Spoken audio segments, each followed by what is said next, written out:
Martin from here in Indy. So as we do, I'll let Coach get started with an opening statement for NCAA, and then we'll get going with questions. Certainly excited to be here. We had our first practice here in Indy yesterday, and I thought it was a great one. Good energy, excitement, good execution. And I thought the guys had some fun with it, so that's always good to see. So yeah, ready to go. Steven? Hey, Cuonzo, Steve Warner from the AP here. I got a wacky question for you. Everybody knows the One Shining Moment song. I'm curious, have you used it at all as kind of a motivation or inspiration for your players at all? We've used it before, of course, but not every word of the song. But it said, "Well, the ball is tipped, and there you are." Now I'll give you the rest of it later. So, yeah, they've heard that. We've showed them different versions of the NCAA tournaments. Yeah, so they've seen it before. Thank you. Cuonzo, this is obviously not a normal situation you guys are in with the way the tournament's being played this year. You mentioned practice yesterday was fun. Kind of what's the overall tone and feel as you all navigate your way through this not so normal situation? Well, the thing for our guys, I think it's normal because it's our first time, so to speak. A lot of guys' first time. So it's not as if 3 or 4 years a guy's been in a program was 3 straight years, and all of a sudden, man, this is different. The difference is just the bubble, so to speak, not being able to go to and from outside of the hotel where everybody's just, everything you do is just monitored, and somebody have to show you around. You want to go to the next place, you have to be able to, somebody to open the doors to let you in. So basically everything is within the hotel. And it's not bad at all. I mean, for us, I think you have a lot of time to get stuff done because you don't have all the other stuff that go with it. I mean, it's just you're in your room. We were quarantined for about a day and a half, so everything is in your room until you pass the 2 tests. So, but it hadn't been bad for us. I don't think so. Now you have to ask the players to be something different, possibly. Dave Madden? Cuonzo, obviously you want to win every game you play, but just getting a win in the NCAA tournament, one thing this program hasn't done in a long time. What would it mean as just a sign of progress for Mizzou? Oh, certainly. It would mean just that one, you beat an opponent, because that's what you play the game for, to win the game first and foremost. Then for our program, the next step is to win the NCAA tournament game. Then you do the next things. And there's always, people talk about process, and I do believe there's a process to everything you do. And sometimes you can get lucky and skip some steps, and you might pay for them down the road. But I think there's a process, there's steps to it. Our guys understand that. They're hungry to get on the floor. Sometimes you wish you can play the game tomorrow, but this time off is good for our guys, just to be around each other again and have a peace of mind, because the pressures overseas and the anxiety and all the stuff that goes with it. Sometimes just to relax, have a peace of mind, and get back on the floor and go with some of the things that you do, day-to-day stuff. So I think it'll be big for us. Mitchell 40. Hey, Cuonzo, I know Jeremiah is always a key to what you all do, but can he be maybe a little bit more important to get going in this game just because of Oklahoma's personnel and the fact that to defend him, they might have to go away from what they like to do, which is putting 5 guys on the floor who can spread it out? We hope so, and that's the plan. But that's been a plan for us all season, even when teams have traditional bigs. But in this case, yes, because it'll come down to which team can impose their style, so to speak. We want to be able to get the ball inside to him. He's aggressive. But even when he's posting strong, if he doesn't receive the ball via pass, it opens up driving lanes because people identify him on the floor. So now you have to be an aggressive driver, or it opens up opportunities to get offensive rebounds. 1 or 2 guys hover around him to try to keep him off the glass. But now on the flip side, that means he has to be able to guard a guy that can pick and pop and shoot. He gets it off quick. Manny gets his shot off quickly. So it's not as if he can catch the ball in the rhythm. When you look at Vanover, here's the guy, you get a chance to recover the Vanover, even though he can shoot the ball. Well, this guy, he gets it off as quick as any guard. So now you got to be ready on the catch. So that's what it puts you in compromising situation with a guy like him. Blair Kirkhoff. Cuonzo, on a lot of these calls, you've referred to Gene Katie, and I'm just wondering, what were the most important ways he influenced you and your, and was he one of the reasons you got into coaching in the first place? He's definitely one of the reasons, because he made the call, because I didn't have a desire, really. That wasn't my goal. You know, like my teammate, Matt Payne, that was all you knew from day one. That's what he wanted to do. He was always talking about it, doing it, whatever. But that wasn't a goal for me. And it was just, coach said, I think there's something you could be good at. So here's some of the steps. And then when he called me, I was about 2 weeks when I was about to go back to play professional ball in Italy. And coach said, I have an opportunity for you. But I had to go back and finish up school that calendar year. And then he had an opportunity for me. So that's how it really came about. But it really wasn't a goal of mine growing up, no. But outside of, the coaching, the sport, just, he was just a man of character. He always talked about doing the right things. He always talked about going to class all the time, and then you think about that 4 years of going to class every day. And let's just say I tried to do that, but and he talked about those things, just being on, one of the things he always talked about, and I still take this to heart, being 10 or 15 minutes there on time, those sorts of things, because it means a lot. And I think one of the biggest forms of respect is accountability, when somebody can really rely on you to do the right things. And I'd like to think coach was able to trust me as a basketball player. I couldn't make every shot. I struggled, and what I struggled with, I like to think he could count on me as a guy he knew he would bring his hard hat every day. Eric Wong.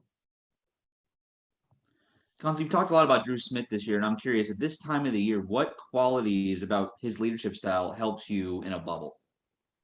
Just his calmness, just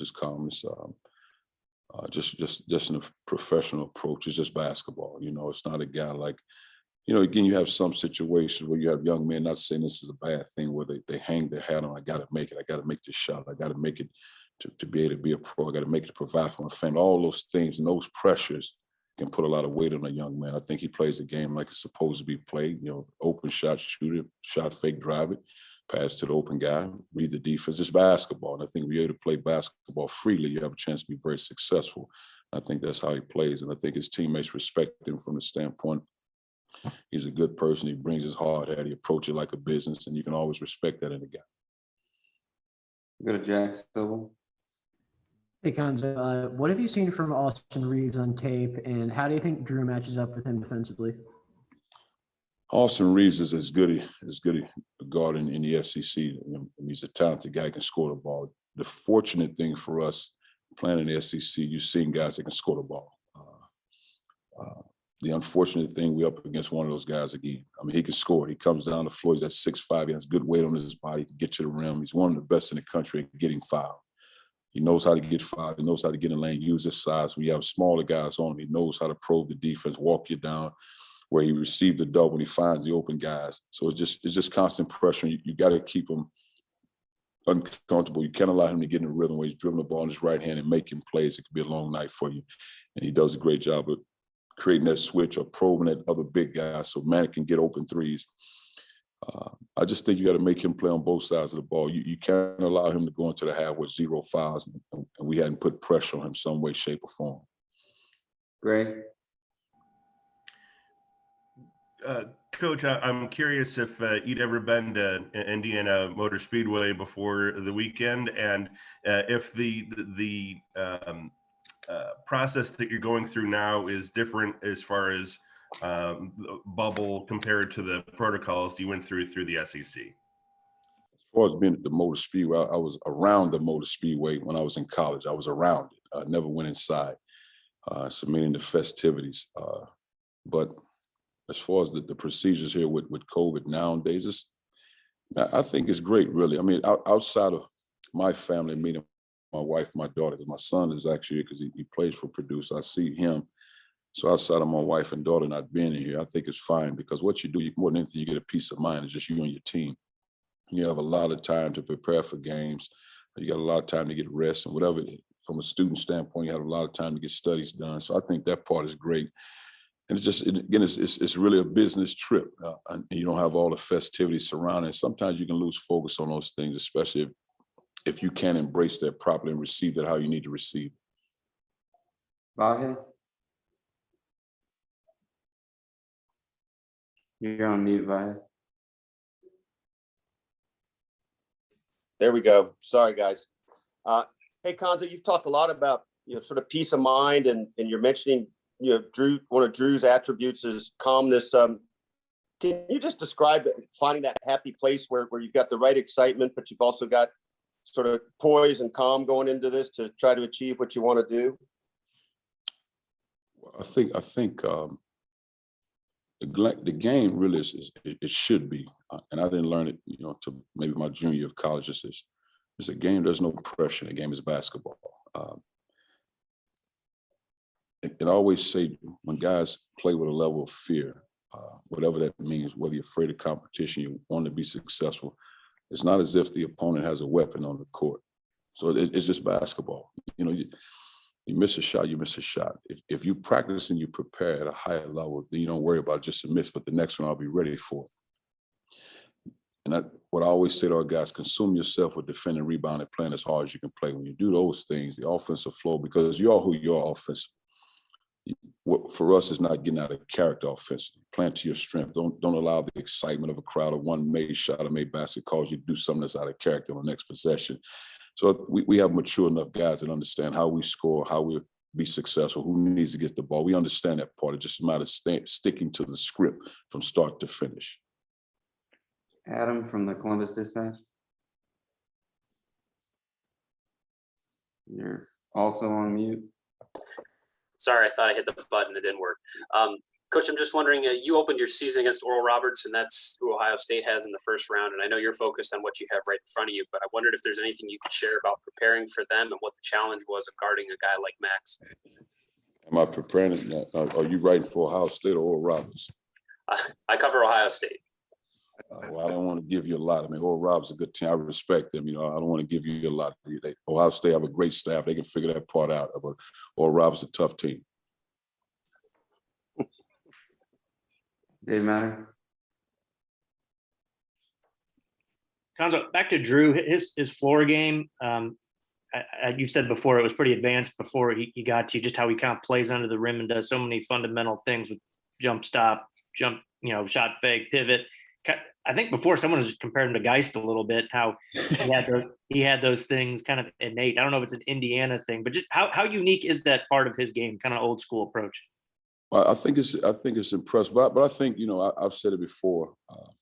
The state of Indiana, pound for pound, is as good as any that I've been around as far as teaching the game of basketball, and I think it's a byproduct of Gene, Katie, and Bobby Knight. Those guys did it for so long. So now all those disciples over the years, they seem the two of the best that ever do it.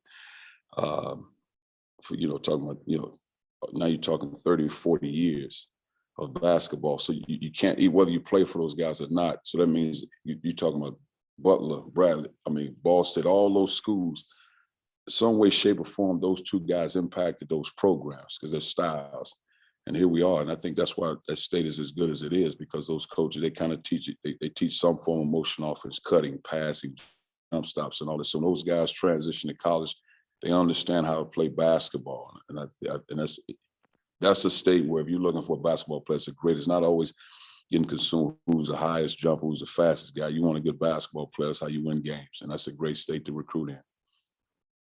We'll go back to Mitchell 40. Cuonzo, I actually had a question about Drew as well. You've talked about just kind of his smarts and his basketball IQ. I'm curious, is that something that comes from his preparation, or is that just kind of something that's almost innate in him? I think that's innate in upbringing. Then it's a combination of what you've been taught from grassroots. Somebody has to tap into you to put the right things in you. And I think when you're able to have that ability of people around you to coach you, but you also have to be able to receive it. And that's part nowadays more than ever, is the receiving of the information. And not many can embrace that. Most young guys, they have it kind of figured out, and they have to struggle before they understand, though I'm not your parent or your guardian, I can still give you information and insight. And it don't always have to be comfortable information. Oftentimes the best, they get accustomed to that uncomfortable coaching, and that's how they grow. But if all you want to hear is all good things about you, you have a long way to go in life, not just in the sport, but in life. Todd? Coach, you talked about, wanting to win the game, obviously, because you made the tournament. And this team hasn't had the shortcuts that you kind of mentioned before. You got a lot of seniors and juniors on this team. How much would it just mean for those guys personally? I know you want to win, but they've really been through it these last few years trying to get to this point. How big would it be for those guys who have really kind of gone through the wars with you?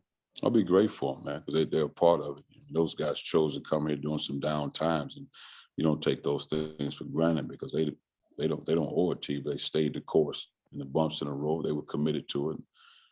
So that part is great, man. But you also want to see them guys have success because you know what goes on behind the scenes and the amount of work that is put in. Not to say other teams that don't do that, but I know what they put into it. Colin? Cuonzo, I know you mentioned Brady Manick and just being ready for him. When you played in Kansas City last year, was it just a sort of thing where you had to see it live to be ready to defend how quickly he shoots, or what was it about the way that he plays caught you guys maybe off guard last year? Well, I wouldn't necessarily say caught off guard. You know, he can shoot the ball. They space you out. They do a great job with that. But when he shoots the ball, he gets it off so quick. And now, as a traditional big, the closeout has to be sound. You know, you got to contest the shot and close. And I think in that case, it was such a quick turnaround. So it's not as if you had days to prepare to really know. The turnaround was so quick, and it's just a matter of which team can impose their will best. And I thought Jeremiah in the second half of that game a year ago played better, but it was a little too late. Mason? Hey, Coach. Oklahoma is a team that plays well-disciplined ball in the sense that they don't turn the ball over a ton and they don't foul a lot as well. What are some of the difficulties that sort of come for planning for a team like this, especially in the context of a March Madness game? Well, it's a new season. You have, you know, the biggest thing I think when you're talking NCAA tournament games and when people are talking about games, of course, you got to be good enough. And then the other part is whatever matchup that is. And I think the part that is not often talked about is the officiating. Who's officiating the game? What conference is officiating the game? Because you look at some leagues, they allow you to play a physical brand. Other leagues, they call the smallest of fouls. So it just depends on who's officiating the game and how the game will be officiated. You can kind of go from there. So it's important that your players make the necessary adjustments on how the game's officiated. Blair? So Cuonzo, just wondering how Chase ended up in Purdue and not Mizzou. You know, man, I just really wanted him to spread his wings and fly, and it's something he wanted to do. My wife and I, just like my first son, the same thing with him. You take you pick your choices, and I think he really wanted to play basketball, but also he's an engineering student. It was his decision. Our job as parents to narrow it down for you, and then you make the decision.